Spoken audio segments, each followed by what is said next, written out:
Diwata. Ano nga ba ang diwata? Ano ang mga pagkakakilanlan nito? Saan ito nagmula at ano ang mga kakayahan nito? Magandang araw sa iyo, kaibigan. Ngayon ay pag-uusapan natin ang mga tinatawag na diwata. Ayon sa mitolohiyang Pilipino, ang mga diwata ay tumutukoy sa sinaunang babaeng bathala o kaya'y nilalang na nasaan yung babae na nagsisilbing tagapangalaga ng mga likas na yaman at kapaligiran. May iba't ibang mahiwagang kapangyarihan ng mga ito at ginagamit upang magligtas ng mga pinangangalagaan nila at magparusa sa mga nagkasala.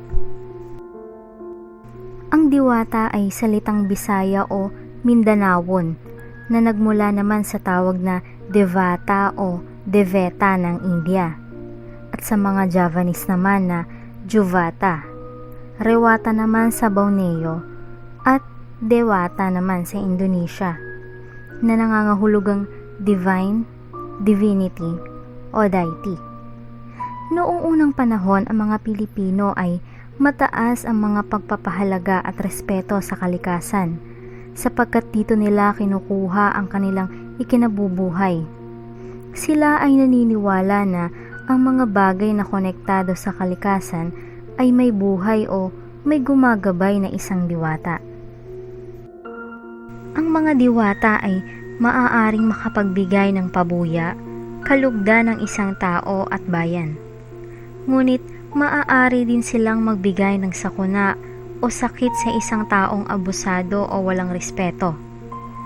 Sa ibang bahagi naman ng ating bansa, partikular na sa mataas na bahagi ng Luzon, ang tawag sa kanilang diwata ay Baki o Anito.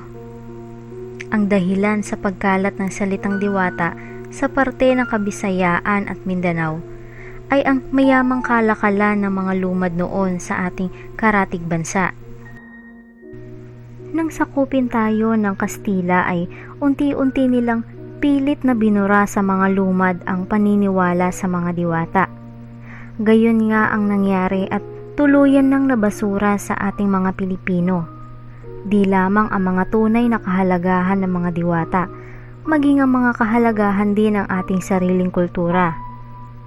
Sa ngayon, mas kilala pa ng mga karamihan sa atin ang mga banyagang diwata at mas binibigyang halaga sa edukasyon ng mitolohiya ng mga banyaga. May iba't ibang uri ng diwata at nahahati ito sa 5. Una, ang diwatang langitnon o diwatang kaitaasan. Ito ang mga diwatang tagapaglikha tulad nila Bathala, Manama, Magbaybaya, Kabunian at Kanlaon. Ang mga diwatang ito ayon sa mitolohiya, sila ang lumikha ng bawat bahagi ng daigdig. Bawat tribong lumad ay may sariling pangunahing diwatang langitnon. Pangalawa ay ang diwatang ibabawnon o diwatang kaibabawan. Ito ang mga diwatang tagapamuno o anak ng mga diwatang tagapaglikha tulad nila Mayari, Apulaki, Diyan Masalanta o may malaking pamumuno ang bahagi ng daigdig, halimbawa ng araw, buwan, hangin, dagat at iba pa. Ang mga diwatang ito ay walang kaparehas na pangalan sa bawat tribo na kanilang pinagmulan. Sila lamang ang namumuno sa bawat bahaging nasasakupan. Halimbawa nito ay si Apulaki. Siya lamang ang anak ni Bathala na pinangalan ng Apulaki at may direktong kapangyarihan sa araw. Pangatlo ay ang diwatang kailawman o diwatang kailaliman. Ito ang mga diwata na madalas nating tawaging laman lupa o engkanto, tulad ng mga duwende, kapre, tikbalang at iba pa. Ang mga diwatang ito ay hindi lamang iisa sa bawat klase. Halimbawa na lamang sa ilang paniniwala na may pula, itim, at puti na duwende at may mga pinuno o antas sa kanilang mga pangkat. Pang-apat ay ang ninuno.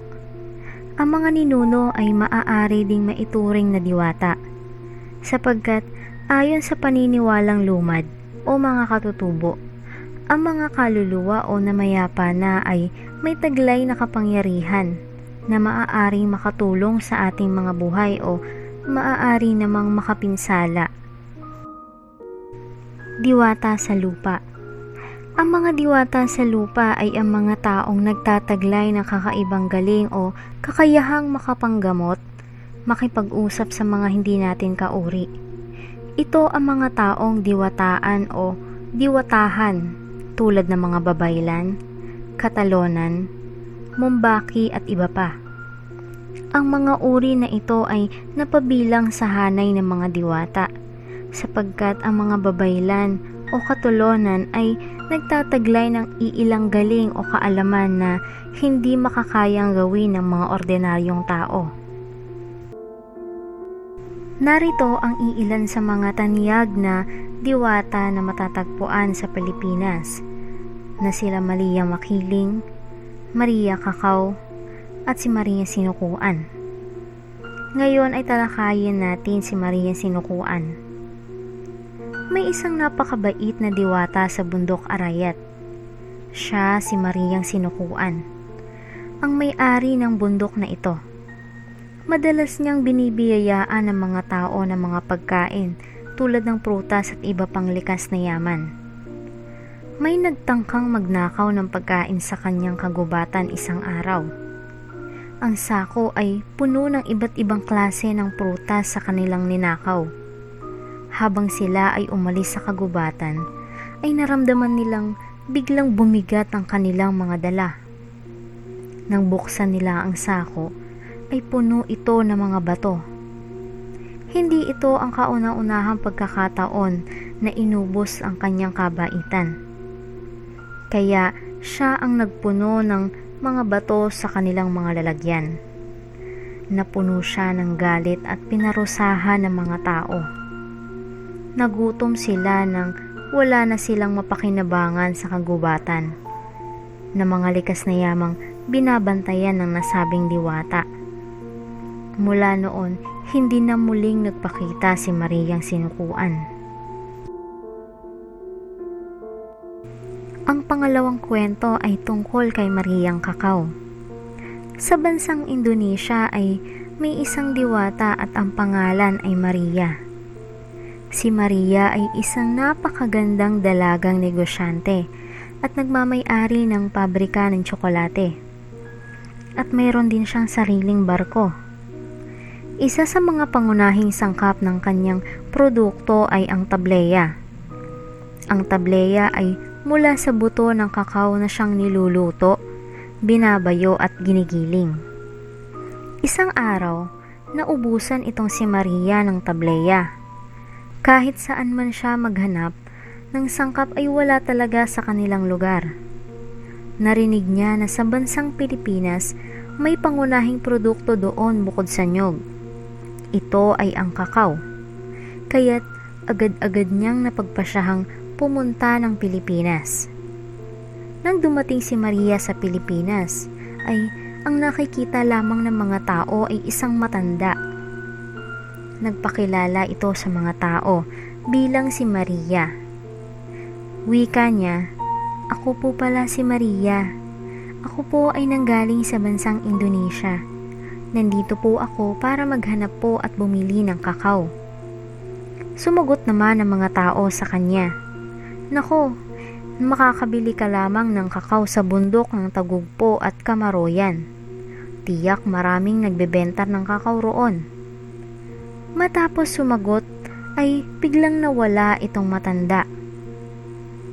Kinagabihan, umulan at lumaki ang ilog sa sumlog. Malapit sa ilog ay ang mga nakatirang tao doon. Nagtataka sila kung bakit ganon kadaling lumaki at bumaha ang ilog, samantalang napakahina lamang ng ulan. Ilang oras at minuto ang nakaraan ay nagsipagtanaw sa bintana ang mga tao na nakatira roon. dahil dinig na dinig nila ang busina ng malaking barko. Ng pagtingin nila, ito ay nagliliwanag at nakikita nila ang napakalaking barko na sumusulong sa tubig papunta sa bundok. At nakakita sila ng isang matandang babae na sakay ng barko. Nanginginig sila at namumutla sa takot sa kanilang nasaksihan. Kinaumagahan ay malaking pagtataka ng karamihan nang makitang putol na ang tulay sa sumlog. At ang pag-uusap na ito ay nauwi sa usap-usapang si Maria ang nakitang nakasakay sa barko at nangunguha ng kakao. Kaya si Maria ay pinangalan ng Maria Kakao.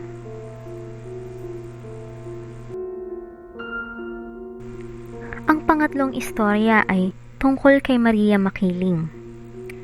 Si Maria Makiling ay isang diwatang mayroong napakagandang muka, mahabang buhok at mabuting kalooban. Kahit na isa siyang makapangyarihang diwata, nakikihalubilo pa rin siya sa mga mortal.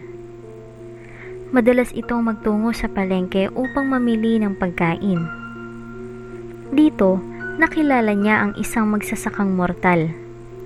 Naging kaibigan niya ito at kalaunan ay nakapalagayan ng loob at naging kasintahan. Lagi siyang dinadalaw ng lalaki sa kabundukan at doon sila namamasyal. Habang abala si Maria sa kanyang minamahal, ay panay naman ang kuha ng ilang mortal ng kanyang mga prutas at gulay na nagiging ginto. Batid ni Maria ang ginagawa ng mga tao, ngunit pinapalampas niya lang ito dahil sa kanyang minamahal. Isang araw, isang opisyal ang dumating sa bayan at sinabing gagawing sundalo ang lahat ng kalalakihang wala pang asawa at ipapadala sa digmaan. Upang makaiwas sa responsibilidad, ninais ng lalaki na ikasal sa kanyang mortal na babae. Sinabi niya ito kay Maria na labis namang nagdamdam. Natuloy ang kasal ng lalaki, ngunit kinagabihan ay umulan ng ubod ng lakas at sinundan pa ito ng lindol. Nayanig ang lupa at nawala ang mahihiwagang puno ni Maria. Hindi na rin nakita pa si Maria ng mga mortal at hindi rin umakyat ng bundok ang mga tao. Nawala na ang biyayang hatid ni Maria sa kanila. Ikaw, meron ka bang karanasan o kaalaman tungkol sa mga nilalang na ito? I-comment mo lamang para makita din ng iba nating kaibigan.